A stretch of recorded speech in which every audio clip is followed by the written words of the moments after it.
कहा जाता है कि राम से बड़ा राम का नाम है, तभी तो भारत के अयोध्या में बन रहे भव्य मंदिर में 22 जनवरी को होने वाली प्राण प्रतिष्ठा को लेकर देश भर में धूम मची हुई है।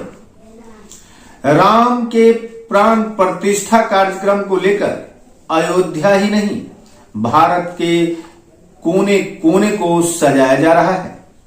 लोग इस प्रकार से आस्थावादी हो गए हैं कि राम के नाम की ही चर्चा हर जगह सुनाई पड़ रही है। वेदों से लेकर ब्राह्मण संहिताओं तक राम के नाम का जिक्र चल रहा है। भारत के यूपी में अयोध्या नगरी को श्री राम का जन्मभूमि होने का दर्जा पूर्व से ही प्राप्त है। बरसों चली लड़ाई और मंदिर निर्माण के सपने की आकांक्षा भारतवासियों को था। कोर्ट के डिसीजन के बाद अयोध्या में भगवान राम के जन्मभूमि पर तीर्थ स्थल के रूप में राम का भव्य मंदिर निर्माण का कार्य जब शुरू हुआ तो लोगों में आस्था जगी। 22 जनवरी को प्राण प्रतिष्ठा का कार्यक्रम हो रहा है और पूरे देश में अक्षत वितरण से लेकर राम के प्राण प्रतिष्ठा के कार्यक्रम में जाने की धूम मची हुई है। लेकिन आपको जानकर आश्चर्य होगा कि केवल भारत में ही नहीं, भारत समेत 10 देशों में राम के बारे में अनगिनत कथाएं हैं। राम कथाएं जहां भारत में रामायण के तर्ज पर लिखी गई है, वहीं विदेशों में भी राम की कथाओं को ग्रंथ का रूप दिया गया है। बताया जाता है कि 50 भाषाओं में राम की कथा को लिखा जा चुका है। जिन भाषाओं में राम की कथा को लिखा गया है, उनमें संस्कृत भाषाओं में 7 प्रकार की कथाएं प्रचलित है राम के बारे में, जिसमें सबसे महत्वपूर्ण वाल्मीकि रामायण है, जिसे आदि रामायण भी कहा जाता है।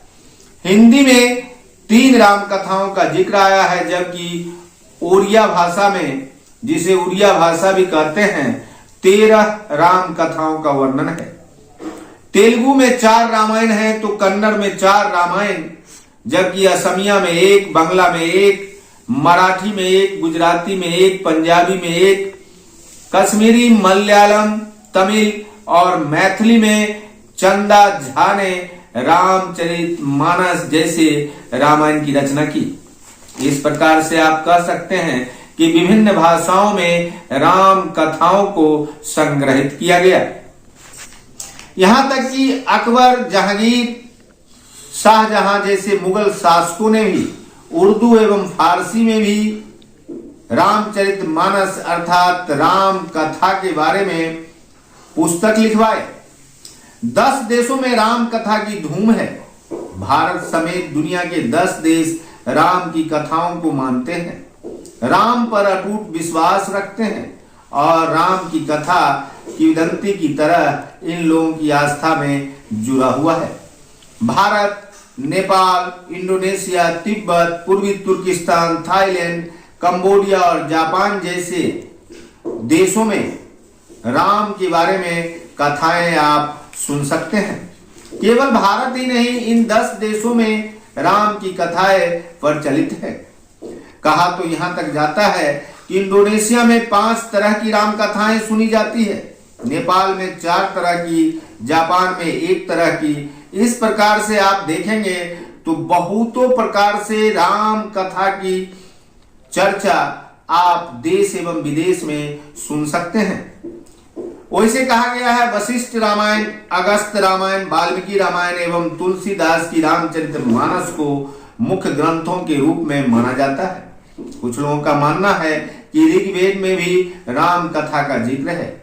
इस प्रकार से आप देखेंगे तो वेद से लेकर ब्राह्मण संहिताओं तक राम कथा का जिक्र आता है। आखिर राम के बारे में इतनी कथाएं क्यों है और राम के बारे में इतनी आस्था क्यों है? तो आपको यह जानकर भी खुशी का एहसास होगा कि राम केवल कथाओं में नहीं है, राम केवल आस्था में नहीं है, बल्कि राम का संपूर्ण जीवन शैली के तौर पर है और जिस व्यक्ति में भी राम के जीवन शैली का अनुसरण करने की क्षमता है वे राम की तरह ही समाज में देदीप्यमान हो सकते हैं। आखिर भारत में राम मंदिर निर्माण को लेकर चल रहा वह पोह का दौर और राम मंदिर के निर्माण के बाद प्राण प्रतिष्ठा के कार्यक्रम को लेकर विभिन्न मीडिया से लेकर समाज के अंतिम व्यक्ति तक चर्चाओं का बाजार गर्म क्यों? इसके पीछे जहां राम के नाम का भी राजनीतिकरण भी हुआ है, लेकिन राम तो आस्था के रूप में जन जन में है। शायद यही कारण है कि अयोध्या में भव्य मंदिर में भगवान राम की प्राण प्रतिष्ठा की चमक और राम के प्राण प्रतिष्ठा की धमक गांव स्तर के मंदिरों तक भी देखी जा रही है। गांव स्तर पर विभिन्न मंदिरों को सजाया संवारा जा रहा है। लोग अयोध्या नहीं जाने वाले लोग जो आस्थावादी हैं वे अपने अपने गांव में मंदिरों पर भी भगवान राम के प्रति असीम श्रद्धा विश्वास के साथ इस ठंड के मौसम में भी वहां जुटकर राम की चर्चा कर रहे हैं। कहीं श्री राम की धुन बज रहे हैं तो कहीं श्री राम अवतार की कथाएं, कहीं राम कथा की विवेचना चल रही है तो कहीं सुंदरकांड का पाठ। आखिर यह राम के प्रति लोगों का दृढ़ विश्वास ही तो है।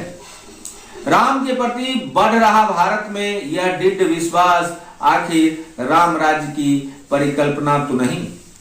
राम राज्य की परिकल्पना यदि आप इसे कह सकते हैं तो फिर राम राज्य में इस प्रकार का विरोध क्यों? राम के प्रति असीम अनुकंपा और असीम आस्था लिए लोगों के बीच राम को लेकर चर्चा क्यों?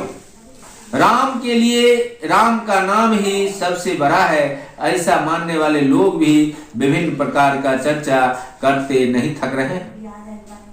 इन दिनों भारत में यदि कुछ चल रहा है तो वह है आस्था का प्रतीक भगवान श्री राम की प्राण प्रतिष्ठा के कार्यक्रम को लेकर धूम मची हुई है। सनातन परंपरा के सबसे बड़े स्तंभ के रूप में श्री राम को मानने वाले और जानने वाले लोग भारत में सबसे अधिक रहते हैं, लेकिन इसकी धमक भारत समेत 10 देशों में पहुंच चुकी है।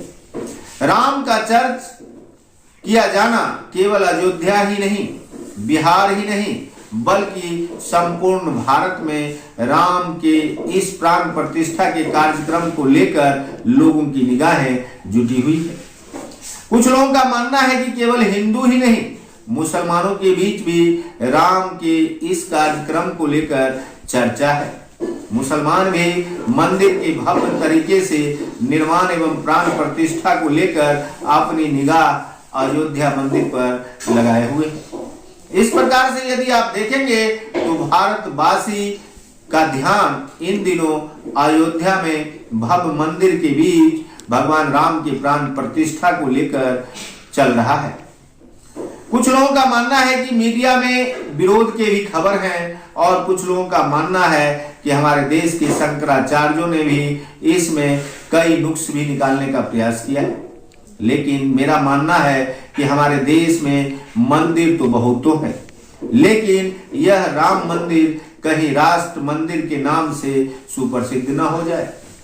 भगवान राम में असीम श्रद्धा विश्वास रखने वाले लोगों का मानना है कि यह राम मंदिर आने वाले दिनों में विश्व के सबसे बड़े पर्यटक स्थल के रूप में भी जाना जा सकता है। जिस प्रकार से वर्तमान में झारखंड का शिव मंदिर, देवघर का शिव मंदिर, बनारस का बाबा विश्वनाथ का मंदिर, उसी प्रकार से अयोध्या नगरी में भगवान राम की इस मंदिर को लेकर भी धूम मची हुई है। लोगों का मानना है कि अयोध्या, जो कि भगवान श्री राम की जन्मस्थली के रूप में विभिन्न धार्मिक ग्रंथों में पहले से ही उल्लेखित है और वाल्मीकि रामायण से लेकर रामचरितमानस तुलसी कीर्त में भी इसके वर्णन है। आखिर भगवान राम का पदार्पण उनके ही जन्मभूमि पर भव्य मंदिर में होने जा रहा है। ऐसी स्थिति में आखिर हिंदू धर्म को मानने वाले, सनातन को मानने वाले रुकेंगे कैसे? मंदिर के भव्य निर्माण एवं मंदिर के प्राण प्रतिष्ठा कार्यक्रम को लेकर भले ही देश में राजनीतिकरण किया जा रहा हो, लेकिन यह तो हिंदू धर्म के लिए और सनातन धर्मावलंबियों के लिए राम के प्रति असीम आस्था का प्रतीक है। इससे कोई मुख मोड़ कैसे सकता है? आखिर राम के प्रति आस्था और विश्वास रखने वाले लोग अयोध्या में हो रहे प्राण प्रतिष्ठा के कार्यक्रम को देखने अवश्य जाएंगे। यदि वे देखने नहीं गए तो वे टेलीविजन पर इस कार्यक्रम को अवश्य देखेंगे। लोगों का मानना है कि विभिन्न मंदिरों में भगवान राम की प्रतिमाएं अवश्य हैं, लेकिन अयोध्या में जिस समय प्राण प्रतिष्ठा का कार्यक्रम होगा उसी समय गांव के मंदिरों पर भी आस्थावादियों का जुटवान होना संभव है। कुछ लोगों ने मंदिरों को सजाया है तो मंदिरों पर दीपावली जैसे उत्सव की भी होने की तैयारियां चल रही है। खासकर भाजपा के कार्यकर्ता, विश्व हिंदू परिषद से जुड़े कार्यकर्ता, विद्यार्थी परिषद से जुड़े कार्यकर्ता एवं संघ आरएसएस से जुड़े कार्यकर्ताओं के बीच भगवान राम के इस मंदिर निर्माण और प्राण प्रतिष्ठा को लेकर पंपलेट, अक्षत आदि वितरण करने का कार्यक्रम गांव एवं टोले मोहल्ले तक जारी है।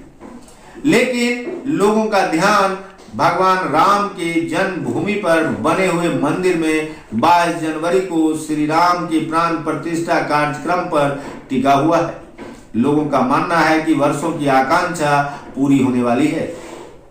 भगवान राम के प्राण प्रतिष्ठा के कार्यक्रम को लेकर हम फिर उपस्थित होंगे। तब तक के लिए देखते रहिए संजीवनी बिहार और पाते रहिए नई नई जानकारियां।